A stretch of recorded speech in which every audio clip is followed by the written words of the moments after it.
A linguagem clássica da arquitetura é uma obra elaborada por John Symmerson, com o intuito de demonstrar as formas de arquitetura clássica, fazendo referência às características que as definem. No capítulo 5, Symmerson nos apresenta seus pensamentos sobre a luz da razão e da arqueologia, ligadas à arquitetura clássica. O uso da linguagem clássica da arquitetura em todos os momentos da história se baseava em determinada filosofia. Um arquiteto só conseguiria empregar as ordens com amor se as amasse de fato, tendo em mente que essas ordens eram um princípio absoluto da verdade e da beleza. A lealdade a essas ordens tem explicação nos seguintes termos: Roma fora a maior e a mais sábia. Mas por que Roma seria a fonte de tudo que é bom para a arquitetura? A melhor resposta se encontra neste pensamento.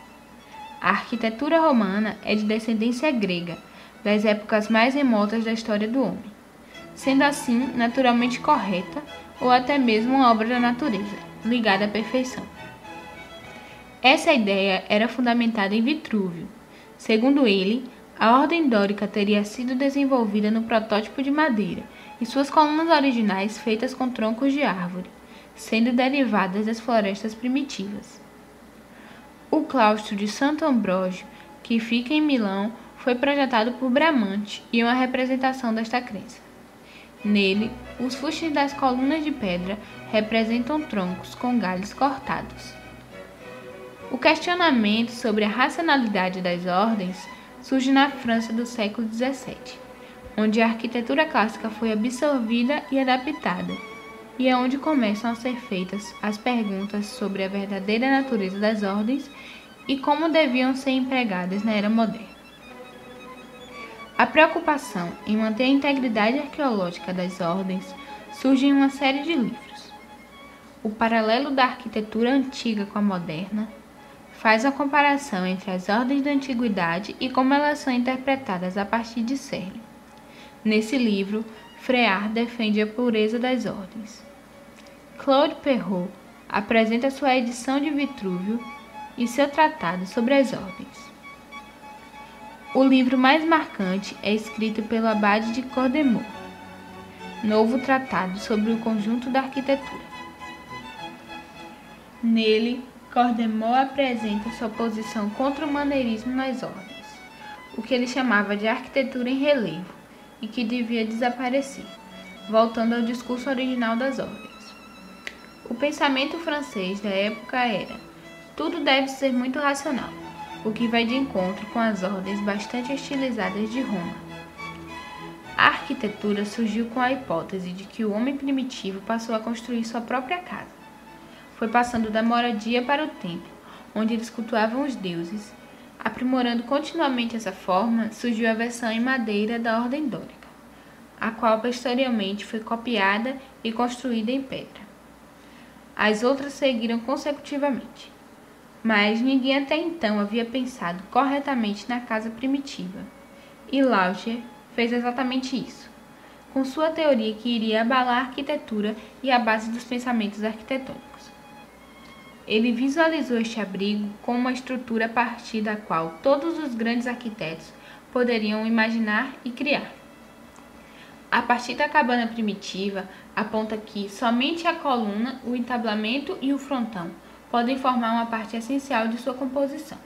Nada mais precisa ser adicionado para fazer um trabalho perfeito.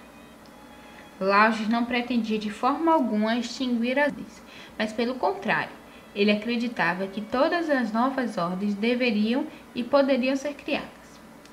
No começo, tudo isso gerou espanto, mas na metade do século XX, já estamos cercados de edifícios feitos com colunas de concreto armado e vidro. Laugier não era arquiteto, mas sim um filósofo que estava estabelecendo um princípio de beleza arquitetônica.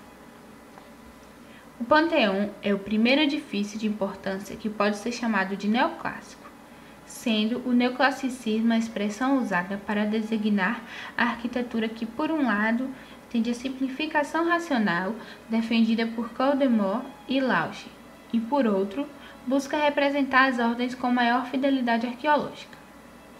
Na arquitetura inglesa, a Igreja de São Paulo, em Covent Garden, Digno Jones foi construída em 1631 e pode ser um exemplo perfeito do neoclassicismo.